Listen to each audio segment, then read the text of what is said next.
when I read to him the curse of Deuteronomy 28 and 68, which says that a people will go into slavery on ships, sold into our enemies for bondmen and bondwomen, and nobody was going to come and redeem them, I asked him, did that ever happen to you? He says, no. That sounds more like what I read or learned about in school as to what happened to the African Americans. I brought this out to him because he even admitted out of his own mouth that the world felt bad for what happened to him and Israel.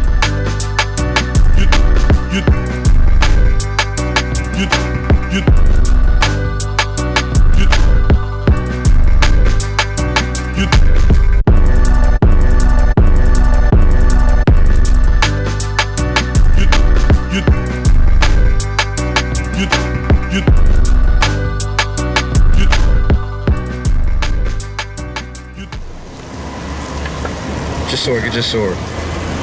Powerful lesson the brother just went into, right? Really touching on some things that address our community that a lot of people outside of Israelites won't even address, won't touch on, right? We have a hard time with our people that claim to be leaders, that start these movements. We have a hard time getting them to be able to just look us in the face and to just tell us the truth.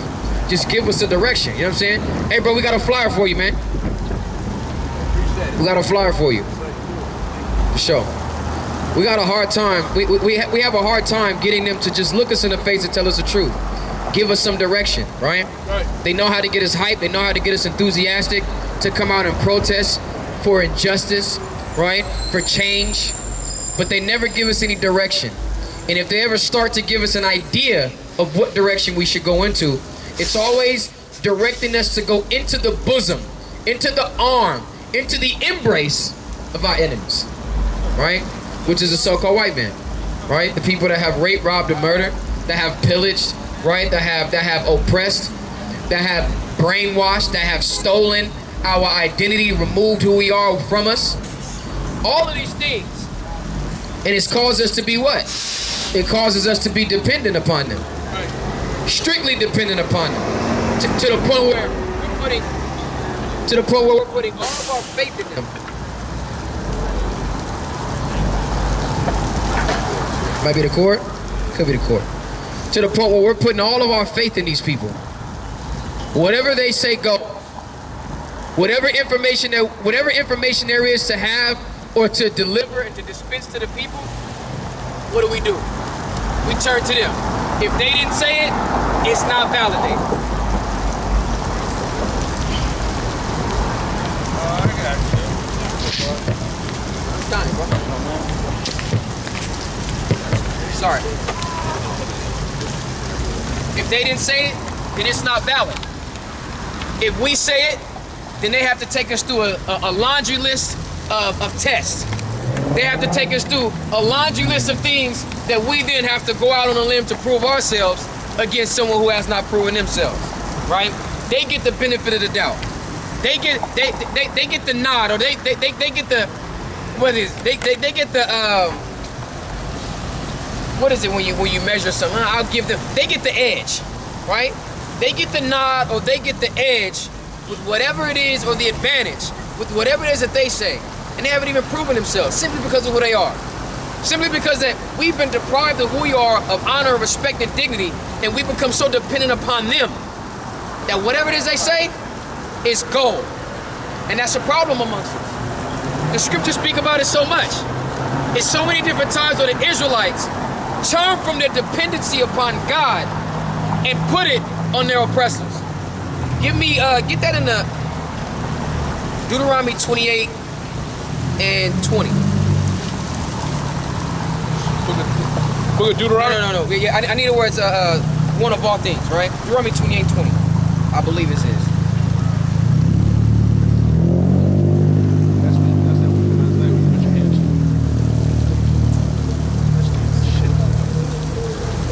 You'll find it.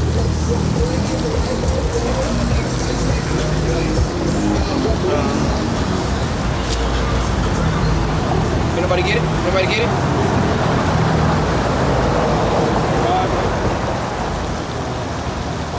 It's all right. Yeah, I got you. 48. Bring it out. Deuteronomy 28, 48. Therefore thou shalt serve thine enemies, which the Lord shall send against thee. So listen, we're talking about our enemies that the Lord is going to send against us, right? He's talking about in the context we're talking about right now, which we're going to utilize in scripture, talking about the so-called white man. Right. The enemy that was sent against us, right? Read. Says, in Start right from the top. Therefore thou shalt serve thy enemies, which the Lord shall send against thee. The Lord sent them against us, and now we're serving them. We've been serving them. The brother brought out a good point earlier. We got somebody arguing about what number that they gonna wear on the field, but don't give a damn about the name on their back, right? How that name was forced on them. Don't you dare force the number 38 on me when I want the number 6. But it's okay for you to force a name on me when my name shouldn't be. It really shouldn't be. I shouldn't have to identify myself by that name, right? That's the name that was given to me. It was forced on me, and it was actually beaten in me. I bet that young man would think that the coach, the GM, right, the president, the owner, they'd think he was a real. If that man pulled out a whip and started whooping, you gonna wear number 38. He'd have a problem with it, right? So why not have that same passion, or why not share that same, or have that same fight in you for the name and not the number? This is why we're serving these people. But again, the Lord sent them against us. Why? Because of our wickedness and disobedience. What else happened? Read. In hunger. And we're now serving them in hunger, right? Everybody's out here. We out these protests. All the GMOs, all of the fake foods, all of the preservatives, all of the E. coli, all of the different outbreaks that's dispensed through the food, right? Obesity, all of this different stuff. What do? We complain about it? Can't grow our own. You ever seen that documentary Food Inc? Right? You sit over and try to have this organic farm, then you get a knock at your door of the men in black, right? Black suits, black shades, black boots, telling you what? Okay, you need if you're gonna run this farm, that's fine. We can't sit up and tell you don't have an organic farm, but your farm needs to match this regulation, that regulation. You need to rise it up to this level of the code or that code. By the time you actually get up to the certified regulations, what happens? You no longer have an organic farm. Your farm is now pumped with so many different chemicals, and your plants and crops is exposed to so much chemicals, it's no longer organic. But guess what? According to the FDA, you still can stamp that, or you can put that organic sticker on it though. Everybody always try to tell you, oh, well, it meets the CDC standards. Well, the CDC is a devilish organization. That's right. It meets the FDA standards, but the FDA is a devilish organization. I don't give a good about what these people say is okay. What the FDA and the CDC said it's okay for them to drink water if it's been filtered a certain amount of time. Literal water. Not to mention. Yeah. What was that? Was it Bill Gates? Yeah. No. Bill Gates gave it to somebody else. Yeah, they told him to drink it. You drink it. He sipped it. And he was like, oh, okay, cool. He told him to drink it. Not good. Right? No way. Also, the FDA allows a certain amount of fecal matter to be in your food. Certain amount of fecal matter be in your food and your water, right? What is it that castoreum? If you know what castoreum means, it's an ingredient that they have in a lot of raspberry and vanilla flavoring, right? And they literally tell you, if you look at what castoreum is, it's literally a beaver anal follicle that they use in the flavor as a flavoring agent in your food. Now, if y'all go back and watch the debate, right? Pretty much the Israelite versus the Kemet on trial debate, right? And you go look up the powerful Gadite, right? The brother Hashar, he came out and he brought it out that what? Going back to Egypt, they used to use semen, human semen, as a flavoring agent. Now when you look in the modern Egypt, they're using beef as a flavor agent, right? So you see just how equally sick and parallel that the ancient wicked nation and the modern wicked nation have with one another. You see how parallel, how connected they are. That's why when we read in the scriptures and we read about these curses that we're under, we're clearly talking about the modern Egypt here. Right. We're clearly talking about the spiritual Sodom, the spiritual Egypt here. It couldn't be any other place, right? Go ahead. Back in 28:48. So we're going to serve them in hunger, read. In hunger and in thirst. We were just talking about the water. You go look up the water crisis in Flint, Michigan, right? Is anybody here outside of the people on this line? Does anybody here know how the water got dirty in Flint, Michigan? You know? They switched from the like Detroit River to the. They switched from a clean water river to a local river that was just dirty. And you can find all type of dead animals and dead bodies and all type of pestilence in this water. And they did it because they wanted to create and build a new pipe coming from the clean water source, and they wanted to create a new pipe, right? And it was going to give certain people jobs or whatever. But there was nothing wrong with the old pipe. There was nothing wrong with the old pipe. They just wanted to create a new one for whatever reason.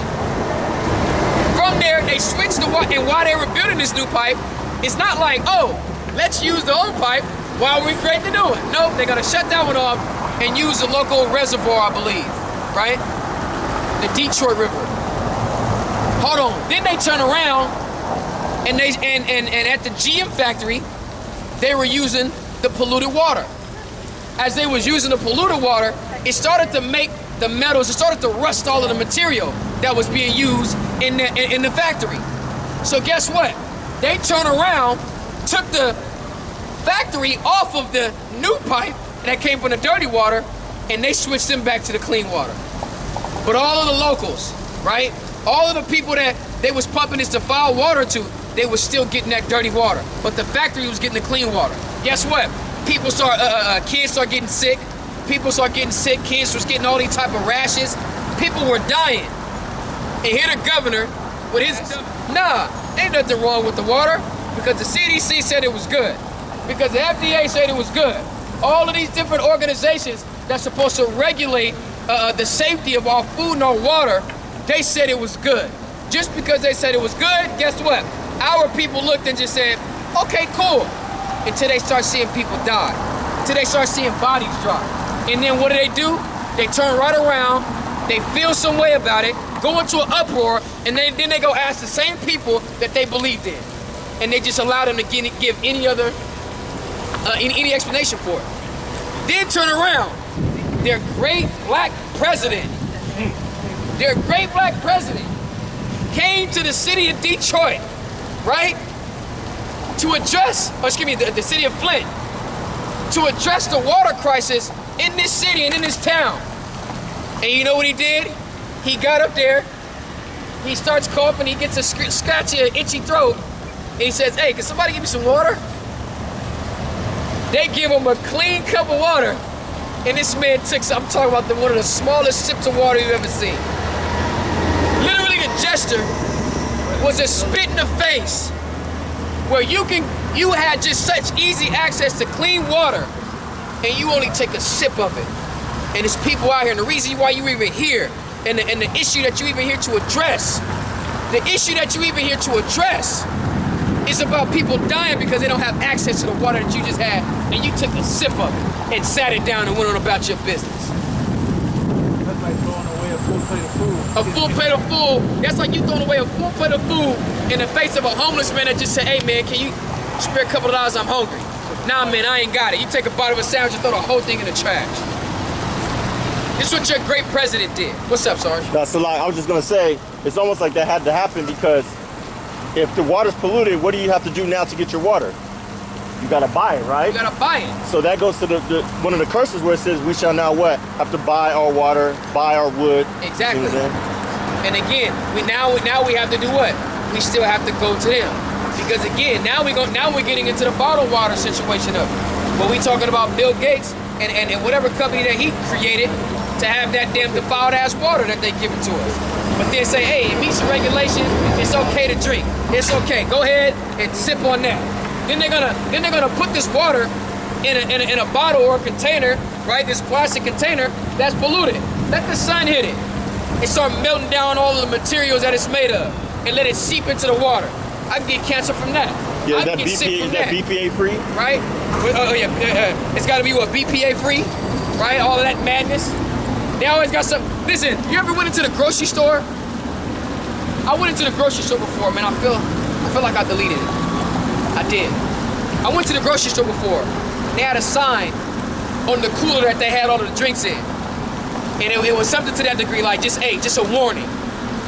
The products that we have in here, hey, Prop 64. I was gonna say Prop 65, but that's the smoking one, right? Yeah, Prop 64. They contain certain levels of chemicals, you know, that could be harmful to your body. Or cause cancer. Or cause cancer.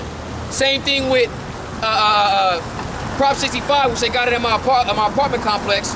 They got the sign up, right? There's materials that are used in this neighborhood or in this complex that can be cancer causing, right? Or if you're pregnant, it can cause birth defects. All this type of stuff, man. They can literally tell us this stuff to our face, and we can't do anything about it. Where are we gonna go to get it? Where you gonna go to get it? Nowhere. And they got it at McDonald's. Where were you checking out? At the window. So it says what? You're gonna serve these people in hunger? You're gonna serve these people in thirst? How else are we gonna serve these people? And in nakedness? And in nakedness, right? All of the different clothes that we wear. It's so funny because I was having a conversation about the way that our women carry themselves and how, you know, they should be modest, and how the way, the lascivious way that they dress, you know, it's not the way that we should be carrying ourselves. They say, no, I dress the way that I want to. I dress right. I do this for me. I don't do this for nobody else. This is my style. How is it your style, but the clothes that you have is handpicked by somebody? First of all, somebody created it. This is somebody's idea that they had. They put it together. Then out of 100 pieces that they created, they handpick a select few of them and then put them into the department stores. So just because you chose to put the green top with the black bottoms does not mean that that's your style. You're still following somebody else. Okay? You gotta, and listen, even dealing with the textiles. Even dealing with the textiles, right?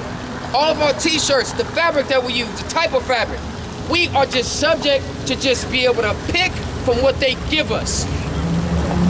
Very few of us even know how to go in, pick fabric, let alone bind this fabric together into a garment that you would see fit for yourself. Not to mention, even if you do know how to sew and pick fabric and put these fabrics together to make clothing, your ideas and your influences come from the world that you've been around. It's just madness. We serving these people in hunger, in thirst, and in nakedness. Read. And in you hold that, get your precept. God, this is the book of Ezekiel, chapter 4, verse 13. It says, and Yahweh said, so shall the children of Israel eat their defiled bread among the Gentiles, where I will drive them. The Lord said we were going to eat our bread defiled amongst our enemies that the Lord was going to send against us, and in which we was going to have to serve them. We were going to eat our bread defiled, right? So the Lord is already preparing us for those things. We're not going to allow these things to have any power over us, but this is the type of stuff that we have to think about in terms of when we go to trust in the people that's given us such poison and such defiled bread and for such defiled water, right? This is what you have to call to mind when you want to put your trust in and when you want to deny the Most High, right? You're going to deny the person that told you this would happen beforehand, but then you're going to trust the man that's doing it to you. It's just crazy. Backwards, that is backwards. Right? You have to, listen, you are bass backwards in that sense, right? In hunger, in thirst, in nakedness, and what? And in want of all things. Anywhere you're going to go. People try to say, oh, I can go into the black market and I can get yada, yada, yada. Well, what the hell is Negroes selling on the black market? Something they didn't got from, they selling something they didn't got from a heathen. We don't produce our own metals. We don't produce our own clothes. We don't produce our own drugs. We don't produce our own crops. So even if you want to get some special medicine on the black market, you're the middleman. You got it from somebody that you're using now this black market platform to sell it on, because you probably can't get it somewhere in the US. You done got this gun that is a level 10 weapon, right? Military grade, and you got it from somebody else, probably some damn Arab or some East Indian somewhere, and now you're utilizing a black market platform to sell it to a white boy that's going to use it on one of your people. All for the love of money, right? You ain't gonna take those things, real quick. You're not gonna take these things because of the plug that you have with a certain heathen nation and take that and stack it up for yourself and go find a brother on the street to say, hey, you know what? I see what y'all brothers is doing. I see the direction that you brothers is going in. Hey, y'all might need something like this. Here, take this, tuck it off somewhere. No, you need some money and you feel like hey, I got the plug, I got this special plug on guns and weaponry and bombs and tanks and rocket launchers and stuff, right? So now you turn around and say, all right, cool, I'm gonna put it on a black market. I don't know who's buying.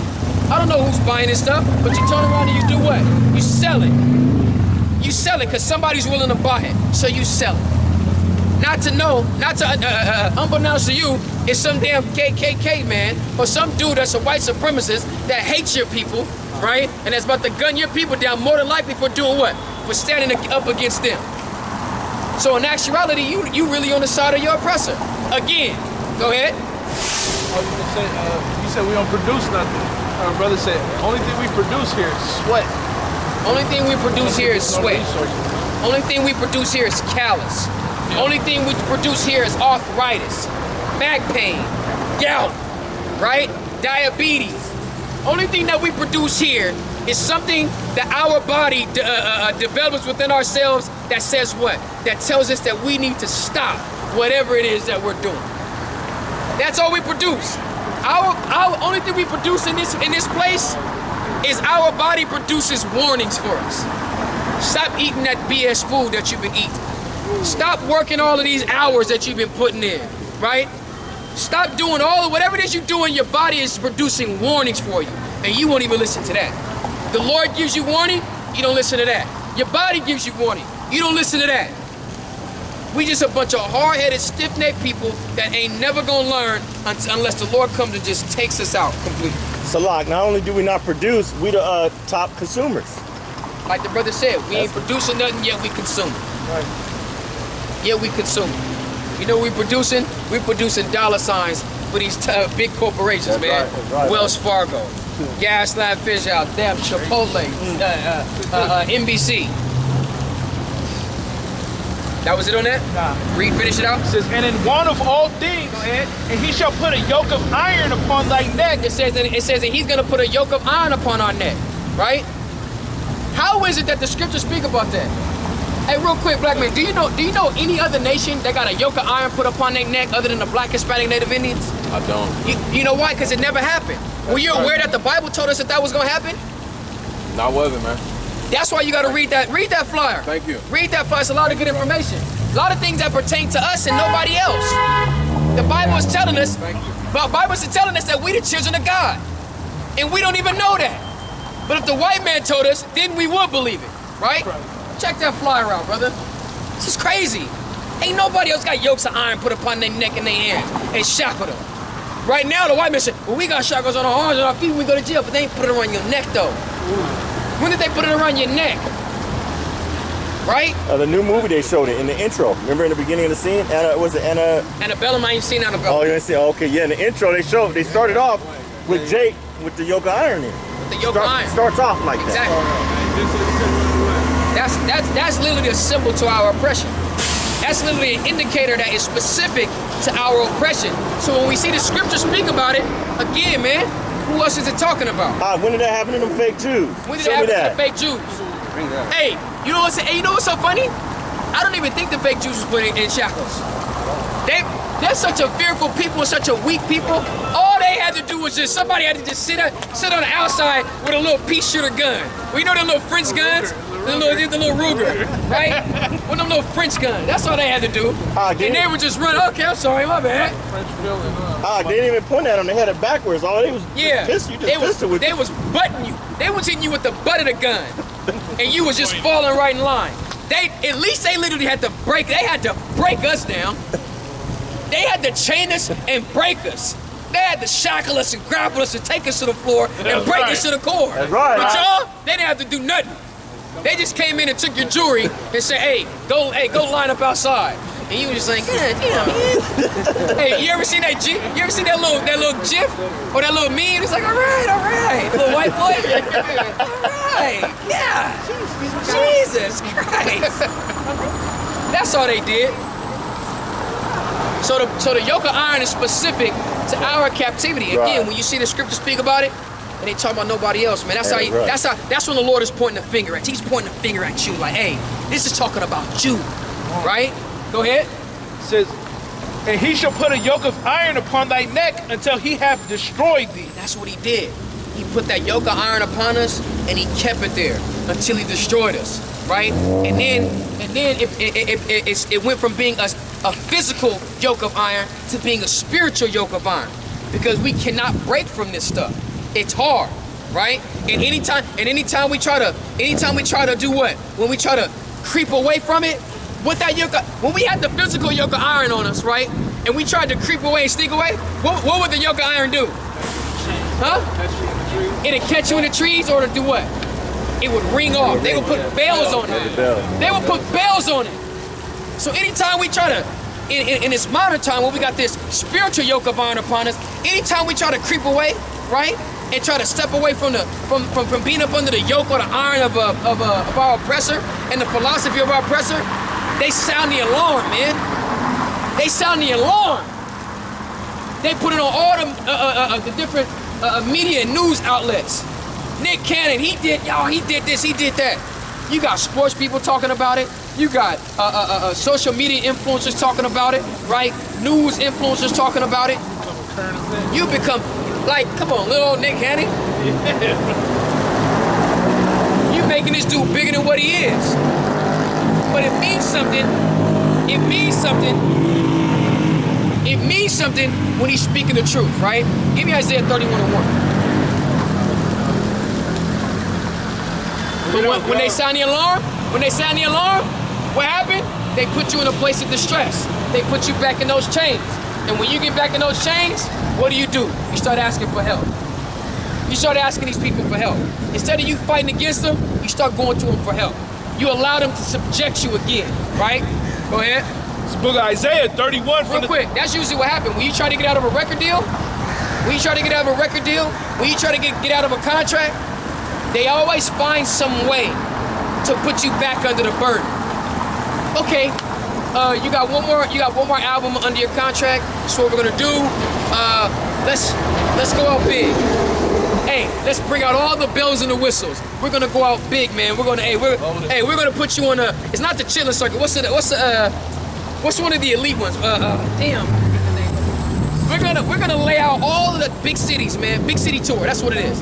We're gonna put you on the big city tour. I'm talking about Detroit, Chicago, LA, New York, Atlanta, Houston, Dallas, right? We're gonna, big city tour, man. For this your last album, we're gonna end it kind of way. We're gonna do it big. And guess what? They're gonna put, this is it tour. They're gonna pump so much money into this tour that you ain't even gonna make no money from it, and then you're gonna end up owing them. To the point where you gotta do what? Now you gotta sign again. Nigga, you owe me, right? Now to the point where you owe them. Now you're back indebted to them. That's how they thrive. That's how they survive, to keep us subject. So again, when you want to throw the Most High away, think about the people that need you. Why would they ever join up with you and allow you to be equal and on a level with them, when their existence and their prosperity is based off of them needing you? For us to be equal on the business side, they're going to eventually be wiped out. As I get my experience with being at a general manager level, at the exec level, I'm gonna start bumping elbows with the same people that you was bumping elbows with. I'ma form bridges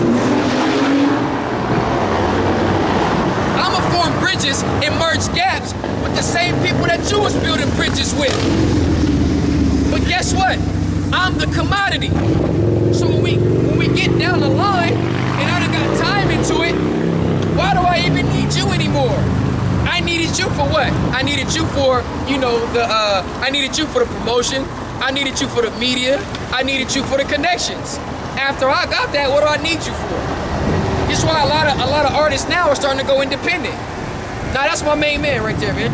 All right? That's Little Richard's son. All right, that's my main man. We know, bro. All right? Little Richard's son of Michael Jackson's cousin, right? My bad. Okay, my bad, OG. But listen, I gotta let the people know who you is, huh? My bad. That's Little Richard's son, man. All right. Hey, we don't know. Bro came up and broke it down. I'm gonna find a video. I'm gonna have Chief find a video. But he came up, broke it down, and said, listen, man, Little Richard's my son, and little do you guys know, Little Richard and Joe Jackson are brothers. And I'm Little Richard's son. I said, so you telling me that you Michael Jackson's first cousin? Yeah, he's big on the Israel. Is that what you said? Let him know. Right? And he gonna tell you something. I'm Israelite, brother. I was born in Israel. I'm an Israelite. I don't respect what you're doing. I thought you was an Israeli. Israelite. Leave me hanging in there. So an Israeli is an Israelite? Yeah, I was born in Jerusalem. So why do they call them Israelis and not Israelites? You were born Bible calls them Israelites. Huh? The Bible calls them Israelites. So why don't the people call them Israelites? The people are the people? You were born in Israel. So that makes you an Israelite? Makes me Israeli. It makes you, yeah, it makes you Israeli. It doesn't make you an Israelite. Just like they don't call them Jews, they call them Jewish. Yeah. I heard the word Jewish. I heard some Jewish when I just walked up, but it's all good. So here's the thing, man. Let me ask you something, right? When did your people get back into the land of Israel? Which time? This last time. Last time was it 48 or something? In 48. By what? By who? Who put you guys there? Was it God that took you guys there? The rest of the world felt bad for the Holocaust. That's happening again right now. Wait. The Holocaust. Hold on. The Holocaust is happening again right now? Yeah. Where? Right here in front of us. In America? In America, in the whole world. So the Israelis are suffering a second Holocaust in America? No, but if you look at the recipe for the Holocaust, it's happening again right in front of our face. Okay, on who though? On whoever is going to be, whoever they decide. So it hasn't happened yet? No. They still have to decide who it's going to be on. Right. Okay, here's the thing. It could be all of us. That's why we're putting on masks and shit. Did you notice the Muslims, before they kill people, they cover their face? Why are we covering our face? Muslims just, especially women, they kill themselves, period. They cover themselves, period. Why are we all numbered now? Who's numbered? We all are. We all have a phone and you can't even get a taxi without a phone. So you're I can get a taxi without a phone. Pretty hard. I can get a taxi without a phone. But guess what? I don't even have to have a number. I just have to have Wi-Fi. You have to have an identity. They've identified us. They can at any point look down the list and say, I'm gonna kill all these, I'm gonna kill all those. They've segregated us and put us under. That's what Hitler did. Okay, here's the thing. Jews, that's what the numbers Here's the were. thing. Here's the thing. They did it. Hitler did it to a specific people. Yes. Right? Yes. Again, you said it's happening again. Yes. It took 10 years. Hitler didn't do it overnight. How long have they been planning this in America? It's hard to say. They think too quicker nowadays. Who's doing it? Whoever wants, whoever's in control, I think. Okay, who's in control? Personally, I think the Chinese are. So the Chinese are about to have a Holocaust on the Americans. They're pretty much gonna clean it up. Yep, take it right and move right in. Take it over. That's what I think. Hey, I like that. Listen. Let me just explain something to you. All right. Let me explain something to you. Mashra what? I was reading that thing. I can read a little Hebrew. No, go ahead. Mashra what? Mashra.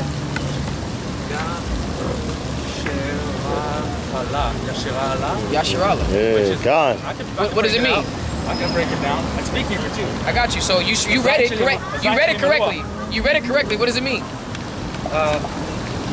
Mashra is something with maybe hearing. Mashra, and then Yash.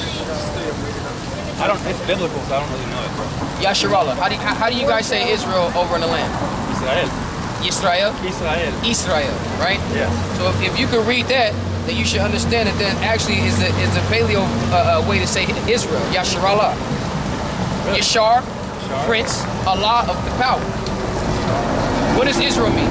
Oh, so that's, man, I see. What does Israel mean? What does Israel mean? Israel. I've never even broke it down. It means the Prince of the power. So how do you say Prince in your version of Hebrew? I'm not to say king. I don't know. How do you say king? Melech, right? Or Malak. So we say Malak, right? Again, it's your modern post-Masoretic vowel point language. We don't subscribe to that. So if you say Melech, we'll say Malak. You say Yisrael, we say Yasharallah. But again, so you don't know how to say Prince? Who's we? We, the true Israelites. Right. That's right. Right? The people of the book. Because we the people of the book. That's right? Yeah. Now here's the thing. You believe in the Bible, right? Yeah. Which one? These days you gotta ask, man. Which Bible do you believe in? We want to get the one you believe in. Bible. Huh? The OG Bible, I believe. What's the OG Bible? Which one? Tanakh. Tanakh. All right, let's go to the Tanakh. Deuteronomy 28. Book of Deuteronomy 28. Read verse 68. Verse 68 says, and the Lord shall bring thee into Egypt again with ships. Jump up to verse 15. I want to show him something. I want to ask him a couple 15. questions, right? He is born over in the land. He's an Israeli. Therefore, he's saying the Bible calls them Israelites. Let's see. Right, go ahead. Verse 15. But it shall come to pass, if thou wilt not hearken unto the voice of the Lord thy God, to observe, to do all his commandments and his statutes, Read. which I command thee this day, Read. that all these curses shall come upon thee and overtake thee. Do you agree with that? That God was going to bring curses upon the Israelites for not obeying him? God threatened a lot of curses over the years on both Egypt and I don't remember him threatening anything on the Jews. Well, But the I know Israelites. We're talking about the Israelites, the entire Jews, nation. the The Jews don't make up the entire nation. It only makes up a portion of them. So we're talking about the entire nation of Israel. Okay. Yeah, Right? the The Christian and the Muslim. people that were brought out of Egypt. Yeah, that was us. Okay, that was you guys, right? So you guys were to be subject to the curses that Moses was gonna that Moses gave to you guys if contingent upon you guys disobeying God. Read it again. There might have been something like Back that. from the top. But the only But it shall We're gonna read it. All right. Read. But it shall come to pass, if thou wilt not hearken unto the voice of the Lord thy God, If you don't hearken and listen to God, read. yes. to observe to do all his commandments To observe and do the commandments, read. and his statutes which I command thee this day, Go ahead. that all these curses shall come upon thee. That curses were gonna come upon you. Did you say statues? Statutes and commandments. Okay. Statutes. Yeah. Not Go ahead. statues. Not statues, Got it. statutes. Because those are against the law. Absolutely. Wait, it's against the law, right? Ours, yeah. Y'all law, which goes back to the law that was given from Moses, right? See what I'm saying? Yeah, All we're doing is reading what Moses gave. Bring it out. And overtake thee. Curses shall come upon you and overtake you. Now, you said you guys went back to Israel this last time in 48 because of the world felt bad for the Holocaust. Give me Deuteronomy 30. Start from the Deuteronomy top. 30, from the top. It says, and it shall come to pass, when all these things are come upon thee, the blessing and the curse, Read. which I have set before thee, Go ahead. and thou shalt call them to mind among all the nations whither the Lord thy God have driven thee. What were some of the other nations outside of the Germans? What were some of the other nations that the Lord drove you guys?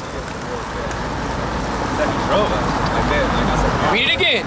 Because you got to understand something, right? Dealing with the Holocaust and you guys going back to the land in 1948 because of the world felt bad. They only took you guys from the concentration camps in Germany and took you guys back to Israel. They didn't go and gather you guys from the nations. No, you're right. There was a lot of other nations too. You're right. So where are these nations at? Morocco, for one, that's where I came from. But I thought you was from Israeli. See, listen, here's the thing. Man, He's you the gotta get same. the doubt out of your mind. I got you. don't He's the trust me. same. He's the same. He's a part of the same people that sister was talking about in Vegas. If y'all know that video, right? Born in Jerusalem. Born in Jerusalem, born in father, Israel, my but your father. people go back to Morocco. My father. Go ahead. My father.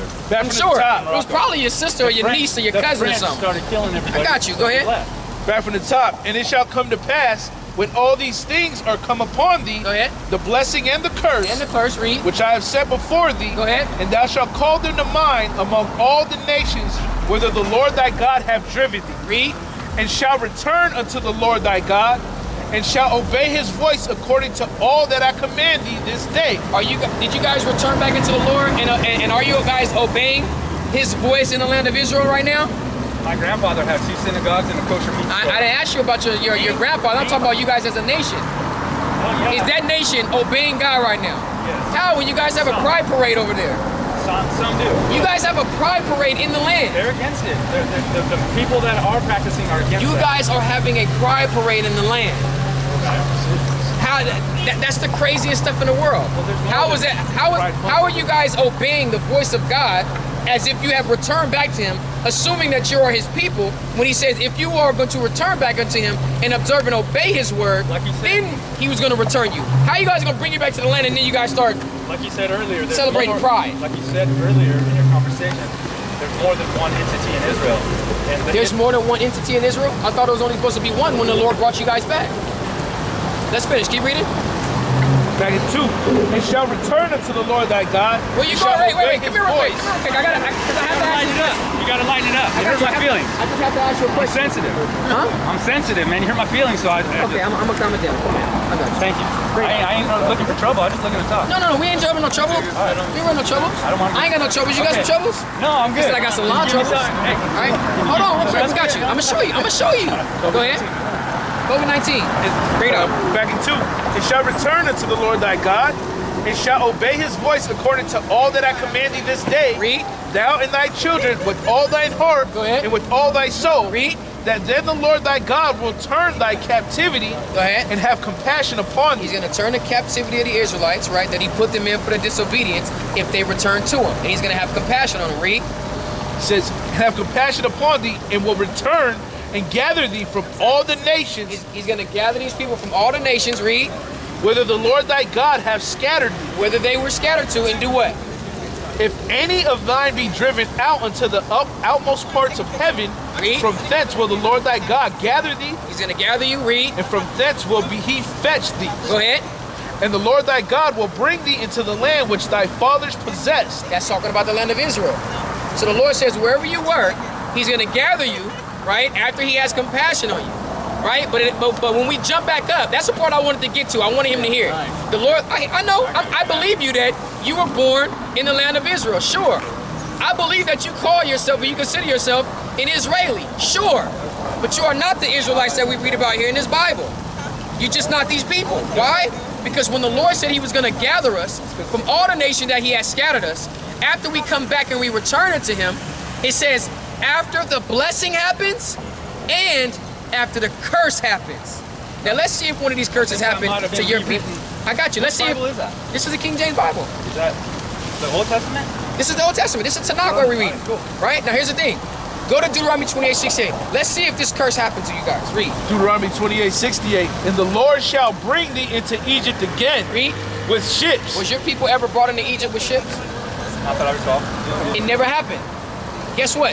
Nobody was ever taken into Egypt with ships, but guess what? Give me Revelation 11 and 7. 11 and 8. I'm going to show you something. Right? Damn, battery about to go. For real? That's fine. Just keep it going. Let me show you something. Read. Revelation chapter 11 verse 8. Go ahead. And their dead bodies shall lie in the street of the great city, It says their dead body shall lie in the street of a great city. Read. which is spiritually is called Sodom and Egypt. Which spiritually is called Sodom and Egypt.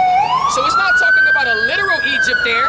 It's talking about a spiritual Egypt. Let's go back to the Tanakh. Exodus 20 and 20 and 2. It's not talking about the literal Egypt in Deuteronomy 28:16 with the curses. It's talking about a spiritual Egypt. Why? Because Egypt represents something. Read. But in Exodus chapter 20 verse 2. Go ahead. I am the Lord thy God, Read. which have brought thee out of the land of Egypt. The Lord said he brought us out of the land of Egypt. And in the curses, he says, I'm going to bring you into Egypt again with ships. Read. out of the house of bondage. Out of the house of bondage. So understanding what the Tanakh is telling us, the Lord is going to take us into the house of bondage again with ships this time. Not on train like they did in the Holocaust, not on chariots or anything. He was going to take us into a place of bondage on ships. Read. It says, with ships, by the way whereof I spake unto thee, thou shalt see it no more again. Because if you read in Deuteronomy the 17th chapter, the Lord said we wasn't going into the land of Egypt again. We wasn't going to return back to that Egypt. So if he's telling us we're going into Egypt again, it's going to be a place that we're going to travel to on ships. The house of bondage, right? Mitzrayim, right? Mitzrayim. What does Mitzrayim mean? Egypt. No, it's the word for Egypt, but what does the word mean? Oh man, I don't know. Mitzrayim meaning a place of distress, between a hard place, Gotcha. right? Yeah. So understanding that, that's where the Lord brought us. He was going to bring his people into a distressed or hard place on ships. Read. It says, thou shalt see it no more again. Go ahead. And there ye shall be sold unto your enemies. Go ahead. For bondmen and bondwomen. Read. And no man shall buy you. That word buy meaning to redeem. Has that ever happened to the Israelis? Yeah, you guys went into concentration camps. That you can call that a distressed place, but you didn't go to those things on ships. It didn't happen to you. You weren't sold unto your enemies for bondmen and bondwomen. And guess what? Somebody did come and redeem you guys. That's why I asked you, how'd you get back to the land? Did that ever happen Yep. Did you guys, were you guys ever taken to a place of distress on ships, sold for bondmen and bondwomen, and nobody came and gathered you? Not that I know. That sounds Never. more like, Now go back to Deuteronomy 30. Read that back to the Sounds more top. like what? back in 30. Sounds more like what? It sounds more like the stories that I learned in school about the slavery and bringing. Dealing with who? With the African Americans. Get this brother. Get this man in here. Here's the thing. Here's the thing.